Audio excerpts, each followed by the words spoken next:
क्षेत्र में भैया थोड़ा शांति बना। अयोध्या में धर्म ध्वजा फहराई गई रहा है, शबद कीर्तन हो रहा है, प्रभात फेरी हो रही है, रक्तदान शिविर भी लगाया जा रहा है, नेता भी आ रहे हैं गुरुद्वारों में, अभिनेता भी आ रहे हैं गुरुद्वारों में, लेखक भी आ रहे हैं, मत्था टेक रहे हैं, बुद्धिजीवी भी मत्था टेक रहे हैं, पत्रकार भी मत्था टेक रहे हैं, कलमकार भी मत्था टेक रहे हैं। लेकिन गुरु तेग बहादुर जी ने किस लिए अपना बलिदान दिया था, उस पर कोई चर्चा ही नहीं हो रही। गुरु तेग बहादुर जी के ऊपर डाक टिकट जारी हो रहा है, गुरु तेग बहादुर जी की प्रतिमा का अनावरण हो रहा है, सब कुछ हो रहा है जिसके बारे में उन्होंने कभी सोचा ही नहीं होगा। लेकिन वो नहीं हो रहा है जो वो चाहते थे। तो मैं पालीवाल जी आपको धन्यवाद दूंगा। आपने गुरु तेग बहादुर जी के 350वें बलिदान दिवस पे कम से कम 3 आज लोगों को घर वापसी जो कर चुके हैं उनको आपने सम्मानित किया। गुरु तेग बहादुर जी को सबसे सच्ची श्रद्धांजलि यही है कि भारत में धर्मांतरण रुक जाए और जो लोग धर्मांतरित हो गए हैं उनको वापस ले लिया जाए, उनकी घर वापसी करा लिया जाए। 2 ही कारण से उनको मारा गया था। 2 कारणों से ही भाई मतीदास, भाई सतीदास, भाई दयाला जी, गुरु तेग बहादुर जी, गुरु गोविंद सिंह जी, सबने जो अपना बलिदान किया वो केवल 2 कारणों से। क्यों? वो धर्मांतरण रोकना चाहते थे, घर वापसी कराना चाहते थे। लेकिन उन्हीं 2 चीजों पे चर्चा ही नहीं हो रही। मैं तो देख रहा हूं बड़े बड़े नेता जा रहे, गुरुद्वारों में मत्था टेक रहे, लेकिन ये नहीं बता रहे कि भारत में धर्मांतरण रुकेगा कैसे, और ये नहीं बता रहे कि जो धर्मांतरित हो गए हैं वो वापस आएंगे कैसे। एक चीज याद रखिए, अपने पूर्वजों का सम्मान करने का सबसे अच्छा तरीका यह होता है उनकी अंतिम इच्छा को पूर्ण कर दिया जाए। जो अपने पूर्वजों के अंतिम इच्छा को पूर्ण करता है उसको कहते हैं लायक, और जो अपने पूर्वजों की अंतिम इच्छा को पूर्ण नहीं करता उसको क्या कहते हैं? जोर से बोलिए जरा, जोर से बोलिए जरा। अगर वास्तव में हम गुरु गोविंद सिंह जी को मानते हैं, गुरु तेग बहादुर जी को मानते हैं, बंदा बहादुर सिंह को मानते हैं, अपने सिख गुरुओं को मानते हैं, अपने सिख पंथ को मानते हैं, तो प्रत्येक गुरुद्वारे को घर वापसी केंद्र बनाइए। कश्मीर से कन्याकुमारी तक जितने भी गुरुद्वारे हैं वहां लंगर खिलाइए, शबद कीर्तन करिए, प्रभात फेरी निकालिए, रक्तदान करिए, सब कुछ करिए। लेकिन एक बात याद रखिए, हमारे गुरुओं की इसमें से कोई भी इच्छा नहीं थी। वो रक्तदान के लिए नहीं उन्होंने अपना बलिदान किया था, वो डाक टिकट छपवाने के लिए बलिदान नहीं किया था, वो उन्होंने प्रभात फेरी के लिए बलिदान नहीं किया था। उन्होंने केवल और केवल 2 कार्य के लिए अपना बलिदान किया, धर्मांतरण रुक जाए और घर वापसी हो जाए। तो वास्तव में अगर हम अपने गुरुओं से प्रेम करते हैं, अपने गुरुओं का सम्मान करते हैं, अपने गुरुओं को चाहते हैं, तो सबसे सच्ची श्रद्धांजलि यही होगी प्रत्येक गुरुद्वारा धर्मांतरण नियंत्रण के लिए कार्य करे और घर वापसी के लिए कार्य करे। यही मैं चाहता हूं। आज यहां खंडवा की पवित्र भूमि से देश के मैं अपने सभी जत्थेदार, सभी सिख गुरुओं से, सभी अपने बड़ों से सबसे हाथ जोड़ के आग्रह करता हूं, आप प्रत्येक गुरुद्वारे को घर वापसी केंद्र बनाइए।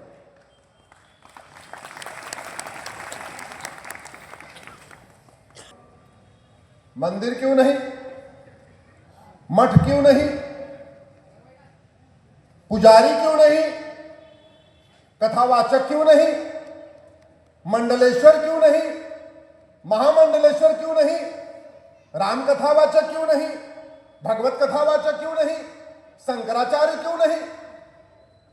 अरे अगर इस देश को सुरक्षित बनाना है तो आपके पास 2 ही तरीका, आगे से कोई एक भी व्यक्ति कन्वर्ट ना हो और जो कन्वर्ट हो गए हैं उनको वापस लाइए।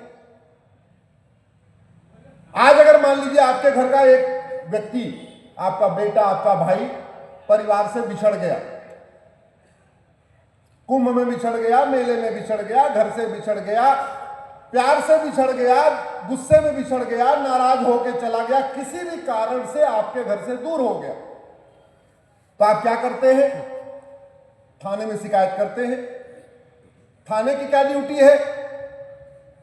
उसको ढूंढना। आप खुद भी ढूंढते हैं, आपके रिश्तेदार भी ढूंढते हैं, आपके नातेदार भी ढूंढते हैं, और सरकार भी ढूंढती है। थाना का मतलब सरकार, थाना का मतलब शासन। क्या वर्तमान परिस्थितियों में राज्य सरकारें घर वापसी के लिए कोई अभियान चला रही है? क्या जोर से बोलिए जरा। क्या वर्तमान परिस्थितियों में राज्य सरकारें धर्मांतरण के लिए रोकने के लिए कोई अभियान चला रही है क्या? बीमारी जैसे आती है वैसे ही जाती है। अगर आपको मोटापा हुआ है तो मोटापा तभी ठीक होगा जब व्रत करना शुरू कर देंगे। अगर अधिक भोजन के कारण मोटापा हुआ तो भोजन छोड़ने पे ही मोटापा ठीक होगा। धर्मांतरण कैसे हुआ था? जोर से बोलिए। किसने कराया? अकबर ने, बाबर ने, हुमायूं ने, तुगलक ने, ऐबक ने। ये बाबर, हुमायूं, तुगलक, गजनी, गौरी, खिलजी, ऐबक कौन थे? शासक। तो धर्मांतरण किसके कारण, किसने करवाया? शासकों ने। तो घर वापसी भी किसको कराना पड़ेगा? जोर से बोलिए जरा। सीधी सी बात है। बीमारी जिधर से आती है उधर से ही जाती है, जैसे आती है वैसे ही जाती है। तो धर्मांतरण रोकना केवल समाज का काम नहीं है, मठ मंदिर का काम नहीं है। धर्मांतरण रोकना केवल पंडा, पुजारी, गुरुद्वारे का काम नहीं है। धर्मांतरण रोकना सरकार का काम नहीं है। और घर वापसी कराना भी केवल समाज का काम नहीं है। घर वापसी कराने के लिए भी सरकार को ही आगे आना पड़ेगा। दुर्भाग्यवश भारत में धर्मांतरण हो इसके लिए 300 योजनाएं चल रही हैं, घर वापसी हो एक भी योजना नहीं चल रही। इन्हीं विषयों पे मैं सुप्रीम कोर्ट में लड़ता रहता हूं। और एक बात याद रखिए, समस्या की चर्चा करने से समस्या ठीक नहीं होती। बीमारी की चर्चा करने से बीमारी ठीक नहीं होती। बीमारी ठीक होती है दवाई लेने से। और डॉक्टर कोई अच्छा बुरा नहीं होता। अच्छा और बुरा क्या होता है? दवाई। डॉक्टर आपके शरीर में नहीं जाता, शरीर में कौन जाता है? दवाई। तो डॉक्टर लाख अच्छा हो, आपकी अगर दवा गड़बड़ है, आपका इंजेक्शन गड़बड़ है, आपका सिरप गड़बड़ है, आपकी वैक्सीन गड़बड़ है, बीमारी ठीक होगी क्या? नहीं। यहां हमारे 3 बहनें बैठी हुई हैं। वीर बलिदानी सीताराम यादव जी को जिन्होंने मारा, उनको फांसी हुई। जोर से बोलिए। उनकी नागरिकता खत्म हुई, उनकी 100% प्रॉपर्टी जब्त हुई, उनका नार्को पॉलीग्राफ फिंगरप्रिंट टेस्ट हुआ नहीं।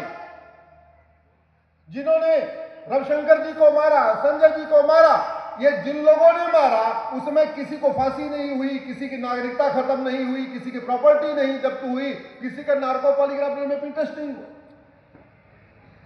आदरणीय कुलकर्णी जी के साथ 17 साल अत्याचार हुआ। चलो अत्याचार हो गया। कुलकर्णी जी, आपको एक मिशन लेना चाहिए कि दोबारा किसी कुलकर्णी के साथ ये अत्याचार न हो। क्या जिस घटिया कानून का उपयोग करके अंग्रेजों ने जलियांवाला बाग कांड किया था, उसी कानून का दुरुपयोग करके कुलकर्णी जी को 17 साल जेल में रखा गया। क्या वो कानून बदला? क्या? जोर से बोलिए जरा। हाँ, डॉक्टर बदल रहे हैं, दवाई नहीं बदल रही है। और जब तक दवाई नहीं बदलेगी कोई बीमारी ठीक नहीं हो सकती। डॉक्टर बदलने से बीमारी ठीक नहीं होती, याद रखिएगा। बीमारी ठीक होती है दवाई बदलने से। बीमारी ठीक होती है सिस्टम बदलने से। बीमारी ठीक होती है जब पुलिस व्यवस्था बदलती है, प्रशासनिक व्यवस्था बदलती है, न्यायिक व्यवस्था बदलती है, शिक्षा व्यवस्था बदलती है। जो समस्याएं भारत में हैं, ये चीन में है क्या? जोर से बोलिए जरा। क्या चीन का प्रधानमंत्री हमारे प्रधानमंत्री से ज्यादा मेहनती है? क्या चीन का प्रधानमंत्री हमारे प्रधानमंत्री से ज्यादा ईमानदार है?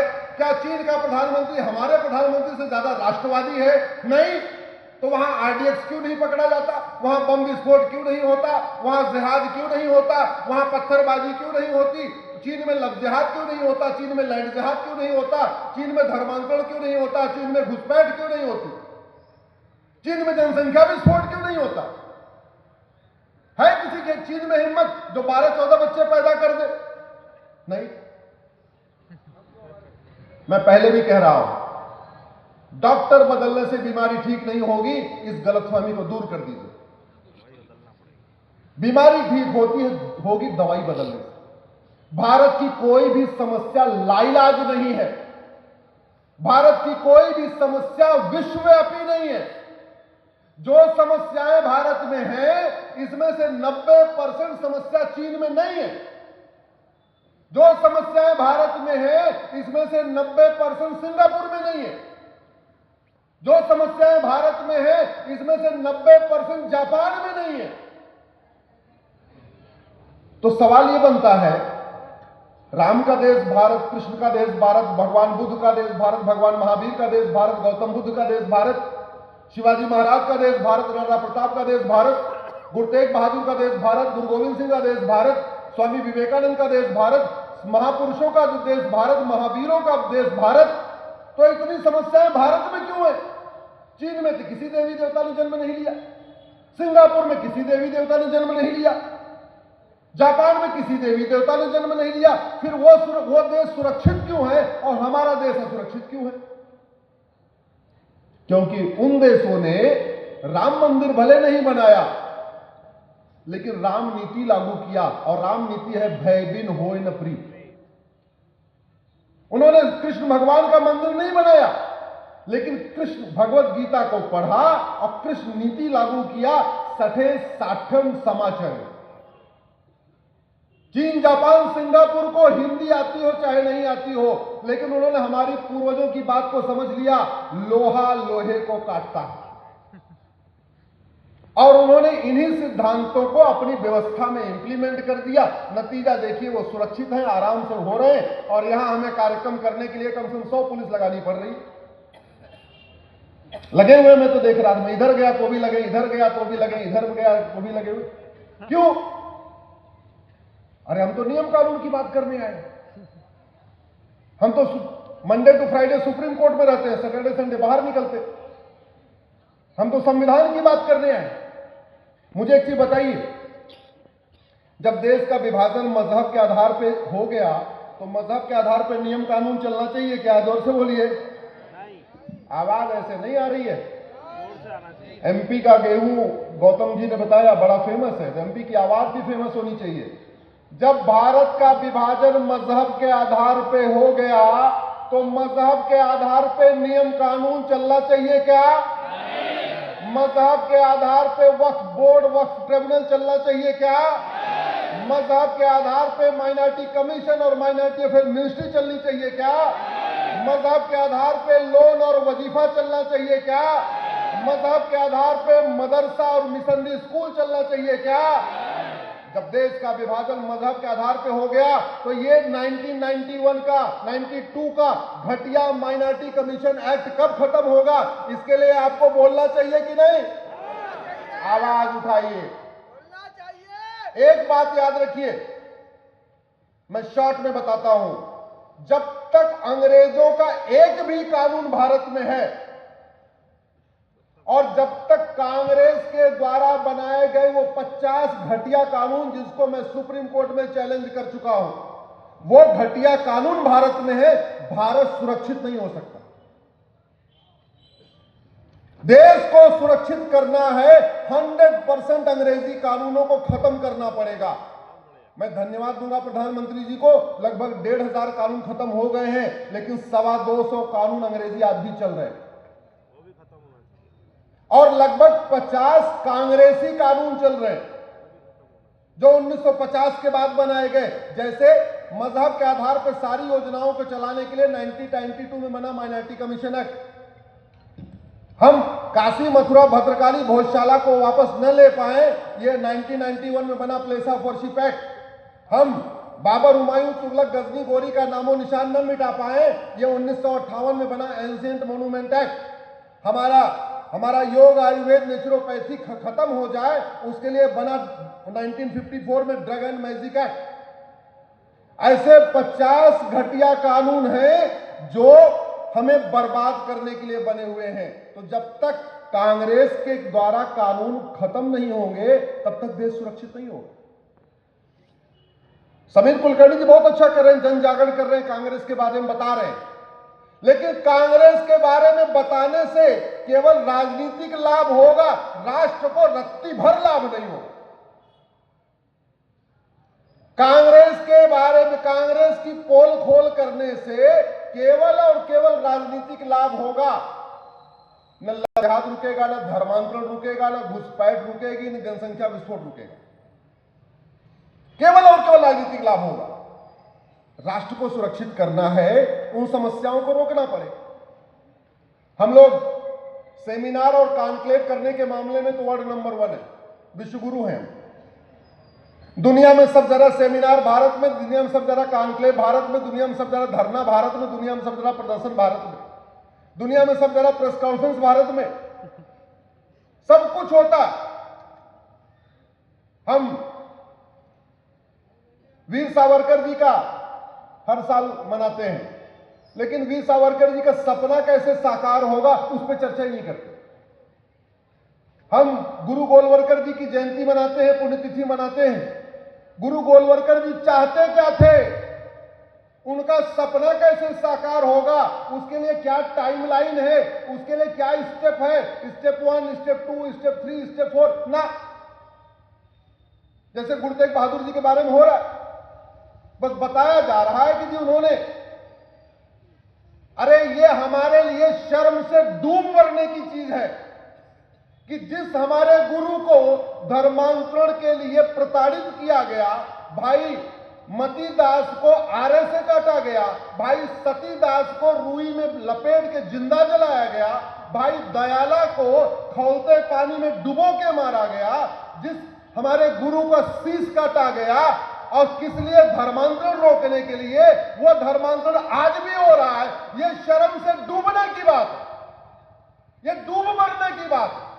और हमें आपको नहीं, ये संविधान की शपथ लेने वाले सांसदों, विधायकों, मंत्रियों और जजों को शर्म से डूब मरने की बात है। उन्होंने संविधान की शपथ लिया है कि मैं एक संप्रभु राष्ट्र बनाऊंगा, मैं देश की एकता अखंडता मजबूत करूंगा। ये धर्मांतरण से देश की एकता अखंडता मजबूत हो रही है, कमजोर हो रही है? जोर से बोलिए जरा। छोटी सी बात, हमारे पास ये पुलिस एक्ट है, 1861 का अंग्रेजों ने बनाया था। इसी कानून का उपयोग करके जलियांवाला बाग में निहत्थों पे गोली चली थी। इसी कानून का उपयोग करके कुलकर्णी जी को जेल में डाला गया। इसी कानून का उपयोग करके यूपी में पहले आतंकवादियों के मुकदमे वापस हो रहे थे। क्या ये कानून बदल गया? क्या? जोर से बोलिए। और जब तक कानून नहीं बदलेगा तब तक पुलिस रिस्पॉन्सिबल नहीं होगी, तब तक पुलिस अकाउंटेबल नहीं होगी, तब तक पुलिस सत्ता की गुलाम बनी रहेगी। तो स्वाभाविक सी बात है, जिसकी सत्ता होगी उसके हिसाब से पुलिस काम करेगी। कांग्रेस की सत्ता थी तो जेल में डाल दिया, 17 साल जेल में डाल के रखा। यूपी में अखिलेश यादव आतंकवादियों का मुकदमा ले रहे थे। ऐसा घटिया कानून चाहिए क्या? अरे हमने अग्नियान बना लिया, चंद्रयान बना लिया, मंगलयान बना लिया, सूर्य पे जाने की तैयारी कर रहे हैं और हम अपना कानून नहीं बदल सकते। कितनी लागत आती है कानून बनाने की, कितनी लागत आती है कानून बदलने की? इस पे आपको लिखना पड़ेगा, बोलना पड़ेगा, लगातार बार बार बोलना पड़ेगा, तब चीजें बदलेगी। भारत में आप लोग कानून के जानकार तो नहीं होंगे, मैं आपसे सिंपल सा पूछता हूं, ये धर्मांतरण हमारी राष्ट्र की सुरक्षा के लिए खतरा है कि नहीं? जोर से बोलिए जरा। ये लफ्ज जहाज हमारी राष्ट्र की सुरक्षा के लिए खतरा है कि नहीं? ये लैंड जहाज राष्ट्र की सुरक्षा के लिए खतरा है कि नहीं? ये घुसपैठ राष्ट्र की सुरक्षा के लिए खतरा है कि नहीं? ये जनसंख्या विस्फोट राष्ट्र की सुरक्षा के लिए खतरा है कि नहीं? और जो राष्ट्र की सुरक्षा के लिए खतरा है उससे निपटने के लिए 1980 में कानून बना है। इसका नाम है नेशनल सिक्योरिटी एक्ट, हिंदी में कहते हैं रासुका, राष्ट्रीय सुरक्षा कानून। आपको जान के आश्चर्य होगा, कानून बन गया लेकिन इसमें लिखा ही नहीं है कि राष्ट्र की सुरक्षा के लिए खतरा क्या है। ये अनाड़ीपन देखिए। अरे भैया, अगर आप कानून बना रहे हो तो ये भी तो बताओ। इसका नाम राष्ट्रीय सुरक्षा कानून है तो इसमें यह भी लिख दो कि लव जिहाद, लैंड जिहाद, ड्रग जिहाद, घुसपैठ जिहाद, धर्मांतरण जिहाद, हलाल जिहाद, जो भी अपराध, ये अपराध राष्ट्र की सुरक्षा के लिए खतरा है। तो पुलिस के लिए आसान हो जाएगा। जब कानून में लिखा रहेगा पुलिस फटाफट उनके खिलाफ लगा देगी। जज साहब भी बेल नहीं दे पाएंगे, जेल में रखने के लिए मजबूर हो जाएंगे। कानून में लिखा नहीं है, पुलिस डर के मारे लगाती नहीं है, इनसे लगा भी दिया, जज साहब जो है गुस्से के मारे कहते तुमने कैसे लगा दिया, कानून तो लिखा ही। ये लव जिहाद, लैंड जिहाद, धर्मांतरण, घुसपैठ, जनसंख्या विस्फोट, ये लॉफुल एक्टिविटी है या अनलॉफुल एक्टिविटी है? जोर से बोलिए जरा। अनलॉफुल। और ये अनलॉफुल एक्टिविटी के लिए हमारे पास यूएपीए है, लेकिन इस कानून में कहीं लिखा ही नहीं है कि लव जिहाद, लैंड जिहाद, धर्मांतरण, घुसपैठ ये अनलॉफुल एक्टिविटी है।